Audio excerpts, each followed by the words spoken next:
World. मैंने अपने last blog में आप लोगों से एक बात शेयर किया था। मैंने आप लोगों को बताया था कि मैं बहुत ही जल्दी अपने चैनल पे प्रेगनेंसी सीरीज़ स्टार्ट करने वाली हूँ। उस सीरीज़ में मैं कई सारे वीडियोस अपलोड करूँगी सिर्फ प्रेगनेंसी से रिलेटेड, जिसमें मैं आप लोगों से बात करूँगी मेरी खुद की प्रेगनेंसी जर्नी पे क्या क्या सिम्टम्स होते हैं, क्या क्या टेस्ट होते हैं, क्या चीज़ें हम खाएं, क्या चीज़ें हम ना खाएं, कौन सी चीज़ें अवॉइड करें। ये सारे कुछ मैं डिटेल में आपसे वीडियोस के थ्रू बात करूंगी और साथ ही साथ वो सारा कुछ शेयर करूंगी जो मैंने फॉलो किया, जिसके कारण बहुत सारी कॉम्प्लिकेशंस के बावजूद भी मेरी बेबी बिल्कुल हेल्दी मेरे पास आई। और ये सारा कुछ मैं आप लोगों के साथ शेयर करूंगी। तो अगर आपको मेरे प्रेगनेंसी सीरीज़ के वीडियोस अच्छे लगे तो प्लीज़ लाइक कीजिएगा, शेयर कीजिएगा, क्योंकि मैंने ये सोच करके ये वीडियोस अपलोड किए हैं कि मैं जितने ज़्यादा लोग इसको देखेंगे कहीं ना कहीं मैं अपने लेवल से उनकी हेल्प कर पाऊंगी। क्योंकि फ्रेंड्स, आज के टाइम में प्रेगनेंसी एक बहुत बड़ा चैलेंज हो गया है। मतलब पहले के टाइम में ऐसा नहीं था। पहले के टाइम में बच्चे होना बहुत ही ज़्यादा आम बात थी, लेकिन आज के टाइम में एक बच्चा करना बहुत ही ज़्यादा टफ टास्क हो गया है। क्योंकि अब हमारी बॉडी वैसी नहीं है, हमारी लाइफस्टाइल वैसी नहीं है, बहुत ही सारी सिचुएशन अलग हो चुकी है, काफ़ी कॉम्प्लिकेशंस अब हमें आते हैं। तो ये सारा कुछ होते हैं, तो इसलिए मैंने शेयर किया है आपके साथ ये सारा वीडियो। होपफुली आपको मेरे सीरीज़ पसंद आएंगे। अगर आपको अच्छे लगे तो लाइक कीजिएगा। साथ ही साथ आज मैं आपसे बात करूंगी मेरी अपनी पर्सनल जर्नी पे। तो चलिए वीडियो स्टार्ट करते हैं। तो सबसे पहले मैं आपको बता दूं मेरे बारे में कि जुलाई 2018 में मेरी मैरिज हुई थी और उसके बाद फिर मैं बॉम्बे आई थी। और उसके बाद तकरीबन 1 ईयर के बाद 2019 में मैंने कंसीव किया था। एंड मेरा जो कंसीव था फ्रेंड्स वो नेचुरल था। मैंने कोई भी इसके लिए डॉक्टर या फिर कुछ भी मुझे करना नहीं पड़ा था, मैंने नेचुरली कंसीव किया था। एंड या ऑफ कोर्स हम लोगों ने प्लान किया था बेबी कि हाँ अभी 1 ईयर हो चुके हैं तो लेट्स हैव अ बेबी, हम लोगों ने प्लान किया था। तो उसके बाद फिर मैंने जैसे ही हम लोगों ने प्लान किया था, तो कई बार ऐसा होता है कि प्लान करने के 6 मंथ्स बाद, 3 मंथ्स बाद, 12 मंथ्स बाद रिजल्ट आता है। बट टच वुड हम लोगों ने प्लान किया और विद इन 1 या 2 मंथ्स के बाद ही मेरे पीरियड्स मिस हुए। एंड देन मैंने चेक किया तो रिजल्ट वॉज पॉजिटिव। देन हम लोग बहुत ज़्यादा खुश हुए, सारा कुछ नॉर्मल चल रहा था ये सारा कुछ। और उसके बाद फिर क्या हुआ कि उस टाइम मैं बॉम्बे में ही थी और बॉम्बे में ही मैंने डॉक्टर के पास मैं गई। और उसके बाद मेरे जो बेसिक टेस्ट होते हैं और वो कौन कौन से टेस्ट थे ये सारा कुछ मैं सारे आपको अपकमिंग वीडियोस में बताती जाऊंगी। यहाँ पे मैं आपको अपनी जर्नी का एक छोटा सा एक्सप्लेनेशन दे रही हूँ। तो उसके बाद मेरे सारे टेस्ट वगैरह हुए और उसके बाद फिर मैं कुछ 2-3 दिनों के बाद अपने टेस्ट का रिपोर्ट्स लेने के लिए गई। तो उसमें मुझे गायनेक ने बताया, जो यहाँ बॉम्बे में जिनसे मेरा ट्रीटमेंट चल रहा था, तो उन्होंने मुझे बताया कि अभी मेरे बेबी की हार्ट बीट नहीं आई है। तो हम लोग काफ़ी ज़्यादा सैड हुए और कि कभी कभी फॉल्स प्रेगनेंसी भी होती है, तो अभी कुछ कंफर्म नहीं कह सकते कि सच में प्रेगनेंसी है या फिर ये फॉल्स प्रेगनेंसी है। तो मुझे थोड़ा वेट करना होगा। आफ्टर 10 to 15 डेज बाद मुझे आना है वापस हॉस्पिटल, फिर से मेरा चेकअप होगा। उसके बाद मैं रिपोर्ट्स लेकर के आ गई और फिर मैं 10 to 15 डेज़ का मैंने सोचा कि अभी वेट करते हैं, उसके बाद जाएंगे। फिर ऐसे ही 1 हफ्ता बीता और सडनली हम लोगों का प्लान बना, क्योंकि उस टाइम पे मैं और मेरे हस्बैंड रहते थे सिर्फ बॉम्बे में, क्योंकि हस्बैंड मेरे यहीं पे जॉब करते हैं, तो और कोई भी नहीं था। तो फिर ये लगा कि हस्बैंड ऑफिस चले जाएंगे तो मेरा टेक केयर कौन करेगा। एंड ये हमारा फर्स्ट बेबी था, तो कुछ भी हमें पता नहीं था कैसे क्या करना है, तो कोई ना कोई बड़ा तो चाहिए ही था। फिर घर पे हम लोगों ने बात करी तो फिर मेरी मम्मी लोगों ने भी कहा कि इलाहाबाद, जो कि मेरा होम टाउन है, इलाहाबाद आने के लिए मुझे बोला। तो फिर कुछ दिनों के बाद फिर हस्बैंड मुझे वहाँ पे ही पहुँचा दिए। फिर यहाँ पे जो डॉक्टर ने मुझे बुलाया था वापस से रीटेस्ट करने के लिए, वो कैंसिल हो गया, क्योंकि हमारे जो पुरानी डॉक्टर हैं इलाहाबाद में, जहाँ पे हम लोग हमेशा से दिखाते आए हैं, जो हमारे गायनिक है, हम लोगों ने प्लान किया कि अब हम लोग नेक्स्ट अपॉइंटमेंट उनका ही लेंगे, वहाँ पे ही जाएंगे। तो इसके बाद फिर मैं इलाहाबाद चली गई। फिर वहाँ पे मैं जुलाई एंड में मैं चली गई थी। उसके बाद मैं वहाँ पे 1.5 महीने रही, ऑलमोस्ट 1.5-2 महीने मैं वहाँ पे रही। फिर कुछ ऐसे सर्कमस्टेंसेस हो गए कि जिसकी वजह से मुझे वापस आना पड़ा। यहाँ पे एक्चुअली गर्मी थी बहुत ज़्यादा और भी बहुत सारी प्रॉब्लम्स थी। और मेरा बिल्कुल वहाँ पे मन नहीं लगता था, मतलब हस्बैंड नहीं थे और ये मैं बिल्कुल भी मेरा मन नहीं लगता था वहाँ पे। फिर कुछ ऐसा हुआ कि फिर मैं वापस यहाँ पे आ गई एंड उसके बाद जब मैं यहाँ पे आई तो मेरा 3rd मंथ चल रहा था, रनिंग था, एंड होने वाला था। सब कुछ बहुत ज़्यादा स्मूथली चल रहा था, सारे टेस्ट वगैरह मेरे नॉर्मल थे, ये सारा कुछ। उसके बाद फिर क्या हुआ, फिर मैं 2 महीने यहाँ पे रही। उसके बाद फिर अक्टूबर आ गया और शायद मेरा 5th मंथ चल रहा था उस टाइम पे।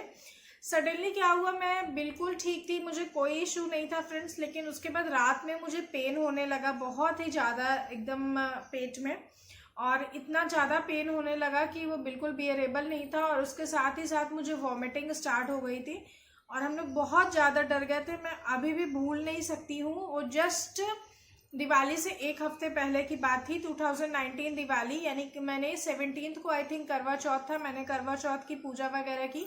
उसके 2 दिन बाद मैंने फास्ट नहीं रखा था। प्रेगनेंसी में, अगर आप प्रेगनेंसी में हैं तो आप भी बिल्कुल भी फास्टिंग मत कीजिएगा। और फिर उसके 2 दिन बाद ही मुझे पेन स्टार्ट हो गया और काफ़ी ज़्यादा, इतना इंटेंस पेन था वो कि मैं बिल्कुल परेशान हो गई। 1-2 घंटे जब मुझे पेन बंद नहीं हुआ तो हस्बैंड मुझे तुरंत हॉस्पिटल लेके गए। देन वहाँ पे बेबी की हार्ट बीट वगैरह चेक हुई तो बेबी का हार्ट बीट तो ठीक आया, बट मेरा पेन नहीं रुक रहा था, मुझे वॉमिटिंग कंटिन्यूअसली हो रही थी। और उसके बाद फिर मुझे वहाँ पे इंजेक्शन दिया गया पेन किलर का, और डॉक्टर ने कहा कि मुझे गैस का इशू हो गया, मुझे गैस बन गया है। प्रेगनेंसी में अक्सर ऐसा होता है, कोई चीज़ हम खा लेते हैं जो हमें सूट नहीं करता है, जिसकी वजह से गैस के इशूज़ हो जाते हैं। तो फिर मुझे गैस का बोल करके इंजेक्शन दिया एंड मैं घर आ गई। रात में मुझे घर आते आते 10 to 10:30 हो गए थे। उसके बाद फिर ऑलमोस्ट मुझे हल्का सा उस इंजेक्शन से रिलीफ लगा, तो मुझे लगा कि अभी लगा है, थोड़ी देर बाद ही असर करेगा, आधे घंटे बाद मुझे रिलीफ मिल जाएगा, ऐसा मुझे और घर पे सबको, हस्बैंड को लगा। बट फिर क्या हुआ, मुझे 1 घंटे के बाद वापस से वो पेन काफ़ी ज़्यादा इंटेंस होने लगा और मैं बता नहीं सकती हूँ, मैं इतना ज़्यादा डर गई थी अपने बच्चे को लेकर के, क्योंकि मेरा 5th मंथ चल रहा था। मैं अपने बच्चे को फील करने लगी थी, हर दिन मैं उसकी किक फील करती थी। 5th मेरा एंड हो रहा था, तो मुझे पूरा प्रॉपर उसकी फीलिंग, उसकी किकिंग, सब कुछ मैं महसूस करती थी। और मैं इतना ज़्यादा डर गई थी कि इतना लंबा पड़ाव जो 9 मंथ्स का होता है, मैंने आधे से ज़्यादा जर्नी बहुत ही अच्छे से पार कर लिया, तो ये क्यों है, वैसा क्यों हो रहा है, क्या रीज़न हो रहा है। एंड वो पेन रुक ही नहीं रहा था। फिर क्या हुआ, मुझे वॉमिटिंग वापस स्टार्ट हो गई। मैंने इतना वॉमिट किया, पूरे घर पे मैंने वॉमिट करके पूरे वॉमिट हो गया था, इतना ज़्यादा। फिर ऐसे ही करते करते 3 घंटे बीत गए और वापस हम लोग फिर हॉस्पिटल भागे सुबह के 4 बजे। जब मैं वापस हॉस्पिटल गई तो वहाँ पे मुझे एडमिट कर लिया गया और मैं दिन भर फिर एडमिट रही, स्लाइन वगैरह चढ़ता रहा। यहाँ पे एक अच्छी बात थी, टचवुड, बेबी की हार्ट बीट बिल्कुल ठीक थी, बट मेरा पेन कम नहीं हो रहा था, स्टिल मैं बहुत ज़्यादा पेन में थी। फिर ऐसे ही शाम को मेरी डॉक्टर जो हैं वो आई थी राउंड पे, तो उन्होंने मुझे बोला कि एक बार मैं अपने, बेबी मेरा ठीक है, बट एक बार मैं अपने स्टमक का भी अल्ट्रासाउंड करा लूँ कि कहीं कोई इशू तो नहीं हो रहा है। तो उसके बाद फिर मेरा स्कैन हुआ, मैं स्कैन के लिए गई और 1 घंटे के अंदर ही उसकी रिपोर्ट्स आई। एंड रिपोर्ट्स में क्या निकला कि मुझे गॉल ब्लैडर में मल्टीपल स्टोन हो गए हैं। एंड मतलब हम लोग बिल्कुल म्यूट हो चुके थे, ब्लैंक हो गए थे कि अभी मैं बेबी कैरी कर रही हूँ और गॉल ब्लैडर में मल्टीपल स्टोन। और डॉक्टर ने बोला कि ये जो पेन है जो कि आपको आज उठा है, ये हर 2 दिन 3 दिन 4 दिन पे ये पेन उठेगा ही उठेगा, क्योंकि मल्टीपल स्टोन है एंड इनका इमीडिएटली आपको इसका जो है ऑपरेशन कराना पड़ेगा। मैं बिल्कुल ब्लैंक हो चुकी थी, बहुत परेशान कि कैसे मैं, अगर ऑपरेशन होगा तो मैंने डॉक्टर से पूछा कि फिर बेबी का क्या होगा। देन डॉक्टर ने बोला कि बेबी को हमें अवॉइड करना पड़ेगा, अब ये प्रेगनेंसी जो है आप कंटिन्यू नहीं कर पाएंगी। एंड मैं एकदम से ख़त्म, बिल्कुल टूट गई थी कि अभी इतनी लंबी जर्नी मैंने क्रॉस कर ली है, जस्ट 3-4 महीने बाद मेरा बच्चा मेरे हाथ में आने वाला है एंड मैं कैसे उसको अबॉर्ट करा दूँ, कैसे मैं ऑपरेशन कराऊँ स्टोन का। बिल्कुल परेशान हम लोग। फिर नेक्स्ट डे मुझे डिस्चार्ज मिला, मैं रोते हुए एकदम घर आई। फिर हस्बैंड ने सोचा कि अभी 1-2 जगह और जो गॉल ब्लैडर के सर्जन हैं, स्पेशलिस्ट हैं, उनको चल के दिखाते हैं। हम लोग कई जगह भागे, कई जगह रिपोर्ट्स दिखाया गया, कई लोगों से कंसल्ट किया गया, बट हर ही जगह सिर्फ और सिर्फ एक बात कि इनके मल्टीपल स्टोन है एंड ये जर्नी अब कंटिन्यू नहीं हो सकती। देन फिर हम लोगों ने भी ऑलमोस्ट, जब कोई ऑप्शन ही नहीं था, कोई रास्ता ही नहीं था, तो फिर खुद को तैयार कर ही लिया कि अब जब यही लाइफ में होना है, कराना ही है, तो फिर ठीक है, क्या कर सकते हैं। लेकिन फिर मेरी मदर का कॉल आया और उन्होंने बोला कि जब मैं इलाहाबाद आई थी तो जिनसे मेरा चला था ट्रीटमेंट, एक बार मैं रिपोर्ट्स उनको भी दिखा देती हूँ। हम लोगों ने कहा चलो ठीक है, जब इतने लोगों को दिखाया है तो एक बार उनको भी दिखा देते हैं। तो मेरे रिपोर्ट्स उनको दिखाया गया एंड उन्होंने मुझसे बोला, मदर को बोला, मेरी मदर गई थी दिखाने के लिए, तो उनको मदर को बोला कि आप उनको यहाँ पे बुला लीजिए, अभी पॉसिबिलिटी है, देखते हैं क्या कर सकते हैं, कोशिश पूरी करेंगे कि प्रेगनेंसी कंटिन्यू रहे, क्योंकि अब सिर्फ थोड़े ही मंथ्स की बात है। फटाफट से टिकट्स बुक हुई, फटाफट मैं इलाहाबाद के लिए, मैं हस्बैंड गए, वापस ही मुझे छोड़ करके आए और फिर मैं इलाहाबाद फिर से चली गई। फिर मैं डॉक्टर के पास गई एंड वहाँ पे मेरा ट्रीटमेंट चला। मैंने अपनी पूरी प्रेगनेंसी कंटिन्यू की, बहुत ज़्यादा पेनफुल, क्योंकि वो जो पेन होता है बहुत ही कॉमन चीज़ है। हालांकि फ्रेंड्स, एक किडनी में, गॉल ब्लैडर में स्टोन बहुत ही कॉमन है, कई लोगों को मैंने देखा है, कई लोगों ने मुझे बताया कि प्रेगनेंसी में मुझे भी हो गया था या फिर प्रेगनेंसी से पहले ही मुझे ये इशू था, तो उनको पता होगा कि इसका पेन कितना ज़्यादा भयंकर होता है। एक बार कि आप अपने डिलीवरी का पेन भूल सकते हैं, बट स्टोन का पेन कभी नहीं भूल सकते। बट मैंने बहुत ही अपने डाइट का ध्यान रखा, मैंने प्रॉपर सारे रूटीन्स फॉलो किए जो मुझे गायनिक ने बोला। मैं कंटिन्यूअसली उनके टच में रही, उनसे हमेशा ब्रीफ लेती रही, अपने सारे क्वेश्चंस पूछती रही, जो भी इश्यूज होते थे उनको क्लियर करती रही।